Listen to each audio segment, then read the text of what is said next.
कसे काय म्हणते तर आजही एवढी सुंदर आणि खुश दिसत होती ना काय बस. तर फायनली आमची रिक्षा वगैरे रेडी झाली आणि आम्ही रिक्षा घेऊन निघालो. तर आज वातावरण एकदम जबरदस्त होतं. आम्ही सुकळवाड केलो, कट्टा बाजार केलो आणि येऊन पोचलो मालवण तालुक्यातील एका सुंदर गावात बेळवसमध्ये. वातावरण एवढा सुंदर होता ना की बस. तर आमचं पोचापर्यंत करेक्ट 4:14 मिनिटं झाली आणि आपण असो बेळवसमधील जलसातेरी मंदिरकडे. आम्ही दर्शन घेऊचं सहजच ठरवलेलं, पण आज दिल्यानंतर कळलं की आज जत्रा पण असा. तर देवदर्शनाचे योग हे माका लाभानच येतात. तर एकदम सुंदर डेकोरेशन केलेला होता.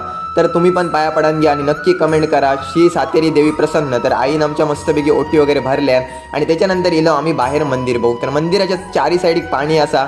आई तर एकदमच खुश होती बघून, कारण ह्या पहिल्यांदाच आम्ही हैसर इल्लेलो. तर आईचे मस्त मस्त अशा प्रकारे फोटो वगैरे काढलो आणि आम्ही साईडला पण एक फेरफटको मारून इलो. तर जसा की बोलले ना चारी साईड पाणी असा. तर खूपच एकदम प्रसन्न आणि एकदम जबरदस्त वातावरण वाटत होता. मग तळीकडे इलो आणि तळी पण एकदम जवळनं बघलंय, पाया वगैरे पडलंय आणि त्याच्यानंतर आपली रोजची